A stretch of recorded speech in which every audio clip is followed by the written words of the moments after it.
बहुत बहुत धन्यवाद। आप सभी हमारे बीच में उपस्थित देवियों और सज्जनों को, बालकों को, बालिकाओं को बहुत बहुत धन्यवाद जो इस हमारी यात्रा में आपने भाग लिया। ये देश सबका है, जैसा कि प्रतिभा ने बताया, अनेकता में एकता ही सबसे बड़ी शक्ति है। आखिर सभी धर्म हमको एक ही संदेश देते हैं, वो संदेश है इंसानियत का।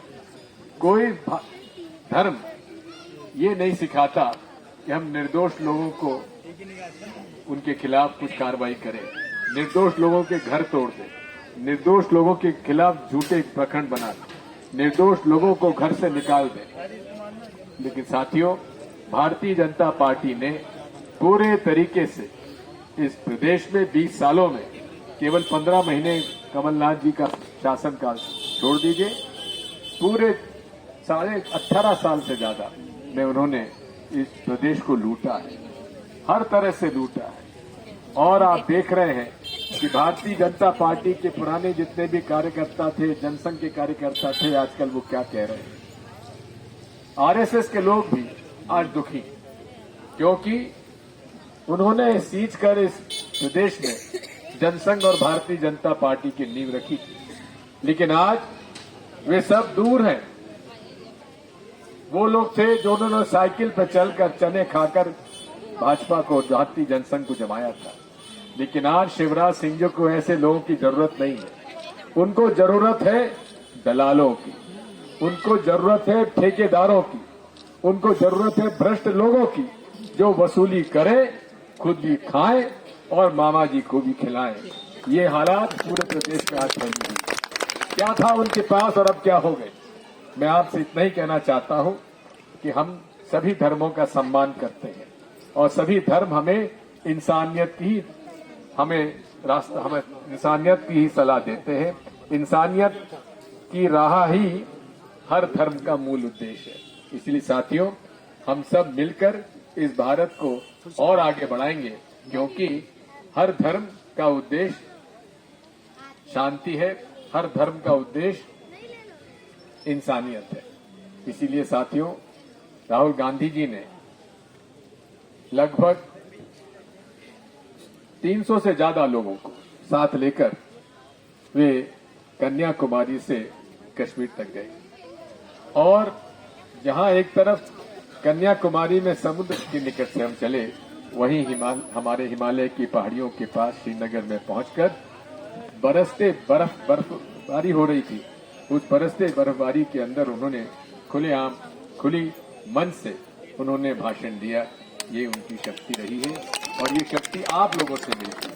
इसलिए साथियों, हम सब मिलकर इस भारत को जोड़ेंगे, नफरत को छोड़ेंगे, प्रेम और सद्भाव की राजनीति करेंगे, प्रेम और सद्भाव, सत्य और अहिंसा के रास्ते पर चलकर इस देश को महान बनाएंगे। यही हमारा संकल्प है।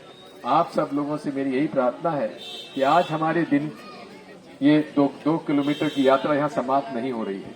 हमारी यात्रा निरंतर चलेगी, अनंत है। और ये यात्रा जब घर घर तक नहीं पहुंच जाए, घर घर में राहुल गांधी जी का संदेश न दे दें, ये मेरी आपसे प्रार्थना है।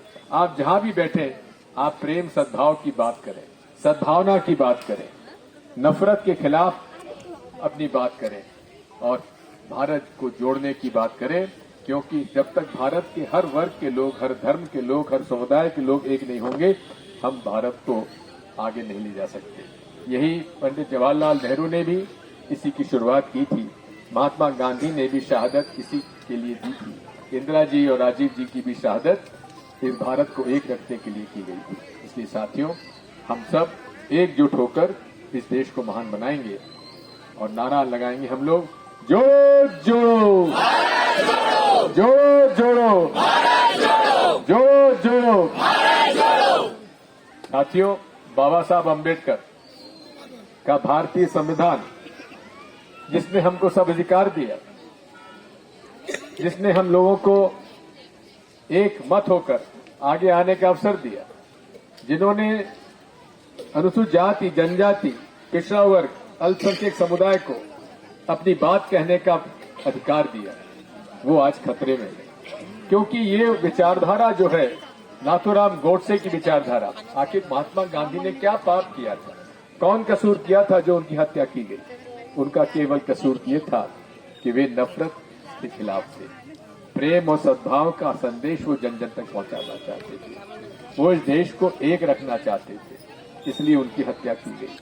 और इसलिए आज बाबा साहब अम्बेडकर का भारतीय संविधान इन्हीं वर्ग की विचारधारा के लोगों ने शुरू से, जब 1950 में संविधान आया तब से लेकर आज तक उन्होंने हमेशा भारतीय संविधान का विरोध किया है और धीरे धीरे धीरे भारतीय संविधान के खिलाफ ये कदम उठाते चले जा रहे हैं। इसलिए साथियों, हमें हर कदम पर इनका मुकाबला करना पड़ेगा, प्रेम और सद्भाव से, सत्य और अहिंसा के रास्ते पर चलकर। और मैं आपसे इतना ही कहना चाहता हूं कि जब महात्मा गांधी ने, उनके पास क्या हथियार था, उनके पास कौन सी ताकत थी, कौन सी उनके पास आर्मी थी, पुलिस थी? ब्रिटिश हुकूमत थी। वो ब्रिटिश हुकूमत जिस पर कभी सूरज नहीं डूबता था, ऐसी हुकूमत के खिलाफ उन्होंने कौन सा रास्ता अपनाया? सत्य, अहिंसा, प्रेम और सद्भाव का। ये बहुत बड़ी शक्ति है, बहुत बड़ी ताकत है। और इसी के रास्ते पर चलकर हम नरेंद्र मोदी जी और शिवराज सिंह चौहान के जो पूरे प्रदेश में और देश में इन्होंने माहौल बिगाड़ा हुआ है, उसको हम लोग दूर करने के लिए हम सब एक रहेंगे। और हिंदू, मुस्लिम, सिख, ईसाई सभी वर्ग, बौद्ध, जैन, सभी लोग हम लोग मिलकर काम करेंगे। जोड़ो जोड़ो बाबा साहब अम्बेडकर, बाबा साहब अम्बेडकर, भारत माता की, भारत माता की। धन्यवाद।